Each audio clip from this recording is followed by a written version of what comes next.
हे दुर्दैव आहे महाराष्ट्रात। मुख्यमंत्री दिशाभूल करेल। अरे मुख्यमंत्र्यांनी सांगावं ना कसा धक्का पोहोचला नाही तो। जी आर काढताय धडधडीत तुम्ही, मराठा समाजाला सर्टिफिकेट काढून देण्यासाठी तुम्ही जी आर काढताय। ओबीसीच्या हक्क अधिकाराला वाऱ्यावर सोडू नका। आज ओबीसी प्रचंड संतापलेला आहे तुमच्यावरती। तुम्हाला आता 10% मताचं बेगमी झाल्यासारखं तुम्हाला वाटत असेल, पण येऊ घातलेल्या निवडणुकीचीच भाषा जर तुम्हाला कळत असेल, आमचे बळी गेलेले जर कळत नसतील ना, तर आम्ही तुम्हाला येऊ घातलेल्या निवडणुकीमध्ये याचा जाब विचारू, ऑडिट विचारू। हे दुर्दैव आहे महाराष्ट्रात। मुख्यमंत्री दिशाभूल करेल। अरे मुख्यमंत्र्यांनी सांगावं ना कसा धक्का पोहोचला नाही तो। जी आर काढताय धडधडीत तुम्ही, मराठा समाजाला सर्टिफिकेट काढून देण्यासाठी तुम्ही जी आर काढताय, आणि कसा ओबीसी आरक्षणाला धक्का पोहोचला नाही बरं? सांगावं बरं मुख्यमंत्र्यांनी आम्हाला। कुठल्या भाषेमध्ये तुम्ही हा जी आर काढलाय? हिब्रू भाषेमध्ये काढलाय, अरबी भाषेमध्ये काढलाय, कुठल्या काय देशाच्या बाहेरची कुठली भाषा आहे का या जी आरला? रद्द होऊ शकतो का जी आर? रद्द झालाच पाहिजे।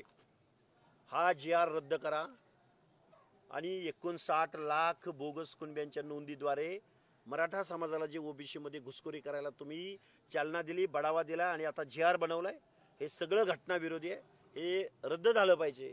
आज मी आलोय खरं तर इथं भरत कराड यांच्या सांत्वनपर भेटीसाठी, पण या गावात आंदोलनही सुरू आहे। इथल्या लोकांच्या या सगळ्या ओबीसींच्या भावना या मुख्यमंत्री महोदयांनी जाणून घेतल्या पाहिजेत। आणि माझे महाराष्ट्रातल्या ओबीसी भटक्या विमुक्त जाती जमातीतल्या तरुणांना माझं सांगणं आहे, आपण लढणारे आहोत। कुणीही भरत सारखं टोकाचं पाऊल उचलू नये। आज त्याच्या कुटुंबियांना आम्ही अजिबात एकटं सोडणार नाही। त्यांचे बंधू आमच्याबरोबर उपस्थित आहेत। महाराष्ट्र शासनानं जबाबदारीनं वागावं, या कुटुंबियांना न्याय तर द्यावाच, पण अशा पद्धतीच्या घटना घडू नयेत यासाठी लवकरात लवकर हा जी आर रद्द करावा। ओबीसी आरक्षण समितीचे अध्यक्ष आहेत, त्यांनी तुम्हाला फोन केल्याची माहिती आहे, काय तुमचं बोलणं? हे बघा, त्यांनी आम्हाला, हे बघा, मुळात एकतर ही ओबीसी समिती आहे, ही समिती बैल गेला आणि झोपा केला।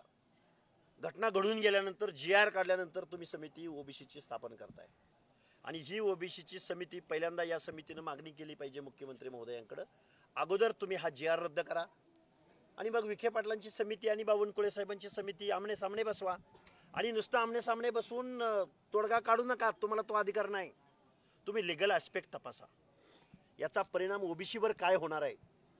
मुख्यमंत्री महोदय, तुम्हाला 10% मताची एवढी काळजी लागली, अरे आम्ही तर 50-60% ओबीसी आहोत आणि ओबीसीला कळत नाही, या भानगडीत तुम्ही पडू नका। तुम्ही आज भरत कराडचा बळी घेतलाय, आता इथून पुढे ओबीसी मधल्या लोकांचा बळी घेऊ नका। लवकरात लवकर हा जी आर रद्द करा आणि कायद्याचं बोला, कायद्यानं बोला। ओबीसीच्या हक्क अधिकाराला वाऱ्यावर सोडू नका। आज ओबीसी प्रचंड संतापलेला आहे तुमच्यावरती।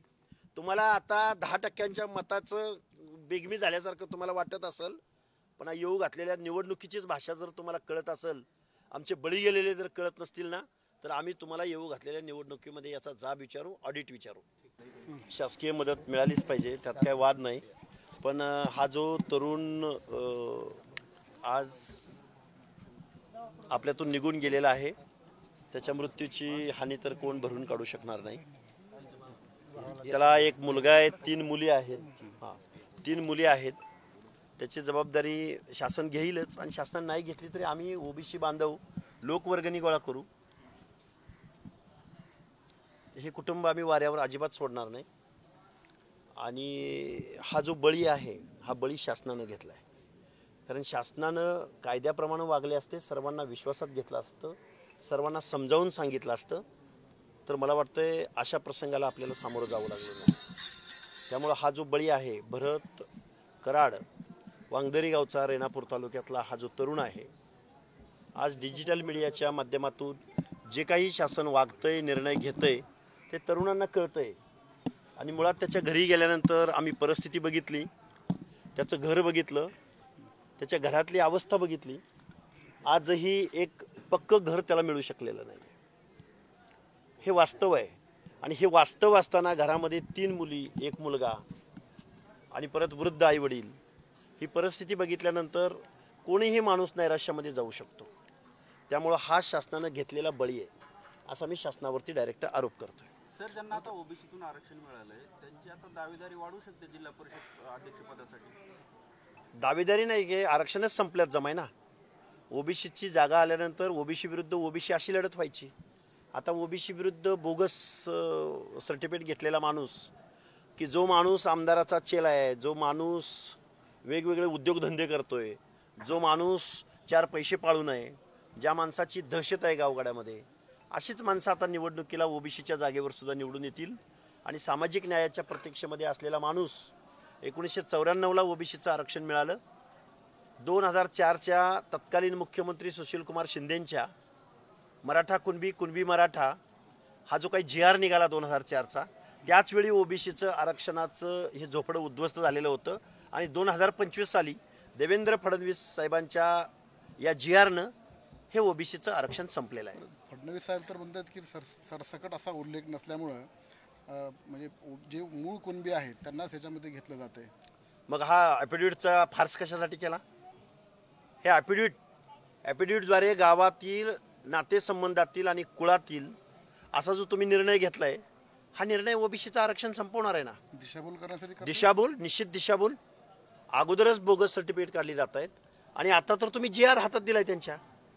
आणि हा जी आर त्याच्यामध्ये सरळ लिहिलंय की मराठा समाजास जात प्रमाणपत्र मिळण्यासाठी सुलभ प्रक्रिया सुलभ करण्यासाठी. आणि अधिकार तुम्ही कुणाला दिलाय? तर गावातल्या चतुर्थ श्रेणीतल्या माणसांना, की जो ग्रामसेवक, कृषी अधिकारी, काय तो चतुर्थ श्रेणीतला माणूस, तलाठी वगैरे. हे दुर्दैव आहे महाराष्ट्रात. मुख्यमंत्री दिशाभूल करायचे. अरे मुख्यमंत्र्यांनी सांगावं ना कसा धक्का पोहोचला नाही तो. जी आर काढताय धडधडीत तुम्ही, मराठा समाजाला सर्टिफिकेट काढून देण्यासाठी तुम्ही जी आर काढताय, आणि कसा ओबीसी आरक्षणाला धक्का पोहोचला नाही बरं? सांगावं बरं मुख्यमंत्र्यांनी आम्हाला. कुठल्या भाषेमध्ये तुम्ही हा जी आर काढलाय?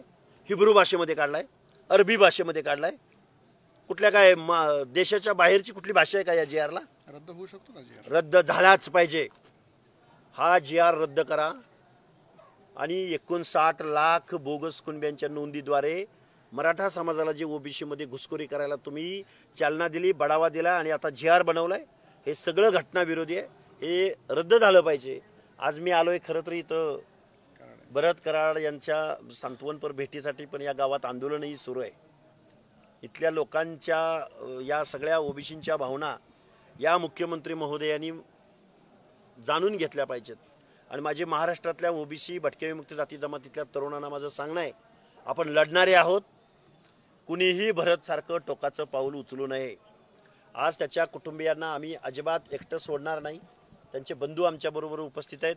महाराष्ट्र शासनानं जबाबदारीनं वागावं. या कुटुंबियांना न्याय तर द्यावाच, पण अशा पद्धतीच्या घटना घडू नयेत यासाठी लवकरात लवकर हा जी आर रद्द करावा. ओबीसी आरक्षण समितीचे अध्यक्ष आहेत, त्यांनी तुम्हाला फोन केल्याची माहिती आहे. काय तुमचं बोलणं? हे बघा, त्यांनी आम्हाला, हे बघा, मुळात एकतर ही ओबीसी समिती आहे. ही समिती बैल गेला आणि झोपा केला. घटना घडून गेल्यानंतर जी आर काढल्यानंतर तुम्ही समिती ओबीसीची स्थापन करताय. आणि ही ओबीसीची समिती पहिल्यांदा या समितीनं मागणी केली पाहिजे मुख्यमंत्री महोदयांकडे, अगोदर तुम्ही हा जी आर रद्द करा. आणि मग विखे पाटलांची समिती आणि बावनकुळे साहेबांची समिती आमने सामने बसवा. आणि नुसतं आमने सामने बसून तोडगा काढू नका, तुम्हाला तो अधिकार नाही. तुम्ही लिगल ॲस्पेक्ट तपासा. याचा परिणाम ओबीसीवर काय होणार आहे? मुख्यमंत्री महोदय, तुम्हाला 10% मताची एवढी काळजी लागली, अरे आम्ही तर 50-60% ओबीसी आहोत आणि ओबीसीला कळत नाही. या भानगडीत तुम्ही पडू नका. तुम्ही आज भरत कराडचा बळी घेतलाय, आता इथून पुढे ओबीसी मधल्या लोकांचा बळी घेऊ नका. लवकरात लवकर हा जी आर रद्द करा आणि कायद्याचं बोला, कायद्यानं बोला. ओबीसींच्या हक्क अधिकाराला वाऱ्यावर सोडू नका. आज ओबीसी प्रचंड संतापलेला आहे तुमच्यावरती. तुम्हाला आता 10% मताचं बेगमी झाल्यासारखं तुम्हाला वाटत असेल, पण येऊ घातलेल्या निवडणुकीचीच भाषा जर तुम्हाला कळत असेल, आमचे बळी गेलेले जर कळत नसतील ना, तर आम्ही तुम्हाला येऊ घातलेल्या निवडणुकीमध्ये याचा जाब विचारू, ऑडिट विचारू.